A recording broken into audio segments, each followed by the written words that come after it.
Now, when you divide fractions, okay, let's look at, so this is going to be on the back of your paper, so flip it over, look up at the top, dividing rational expressions.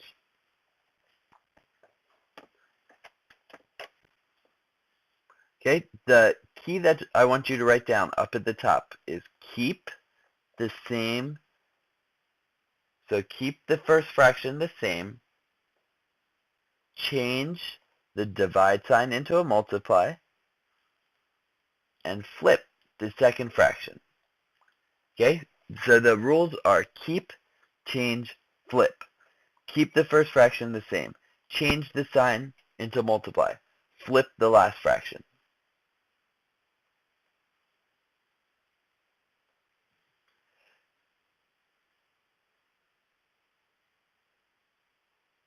Okay, so look at this first one. 4x over 36. Keep that the same. 4x over 36. Keep that the same. Okay, so that's the keep. Next, change. Change the divide sign into a multiplying dot. Okay, so keep the first fraction the same. Change the sign.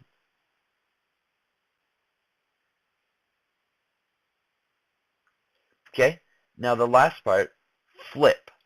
Flip the second fraction. So what's on the bottom, that 42 is going to go up top. What's on the top, that 16x squared, will go on the bottom instead. So it'll be 42 over 16x squared.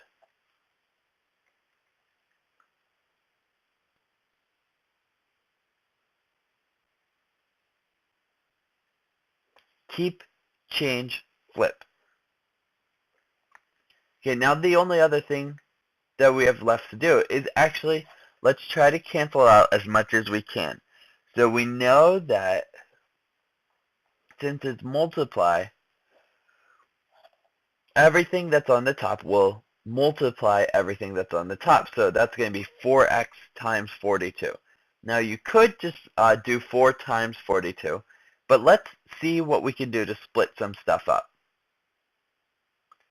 Okay, so this 4, well, can we look to see if we can get a 4 on the bottom? How about with the 36?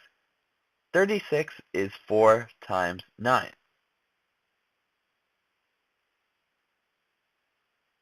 Okay, so this 4 that's on top will cancel out with the 4 from the 36.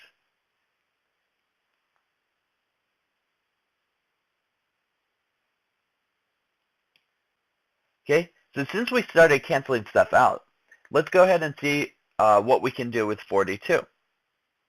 42 is going to be 7 and 6.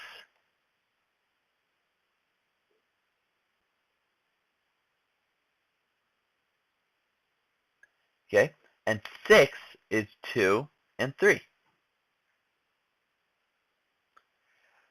42 is 7 times 6. 6 is 2 times 3. Earlier, I said you need to be smart about how you do this.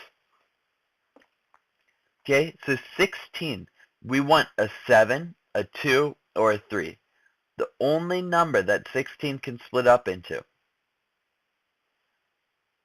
is 2 times 8, okay? We can't get the 7, we can't get the 3. So 16, we're going to write it as 2 times 8.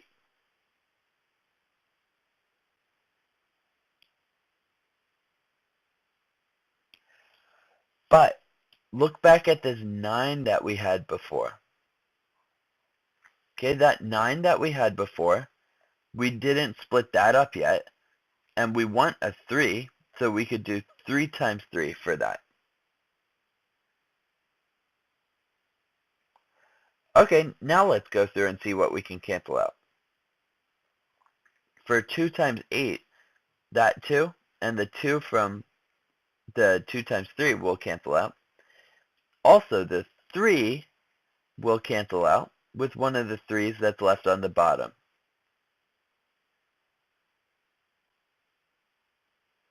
So what numbers are left? Well, we have a 3 and an 8 on the bottom, and we have a 7 on top. Okay, now think about the letters. I know they're starting to get a little bit mixed up in here. Okay, but we have one x on top. We have x squared on the bottom, so two of them together. Well, the 1 on top can cancel out with just one of the ones that's on the bottom. So we just have one of them left on the bottom. So your final answer after all that work is going to be the 7 from the top that was left over at the end divided by 3 times 8 on the bottom, and we just had this x left right here. So 3 times 8 times x, all of that will end up being equal to 7 over 24 times x.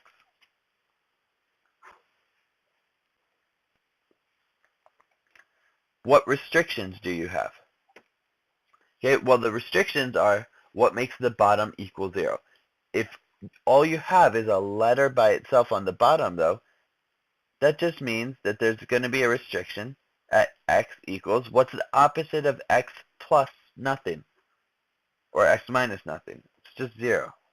Okay, so the restriction is going to be at x equals 0.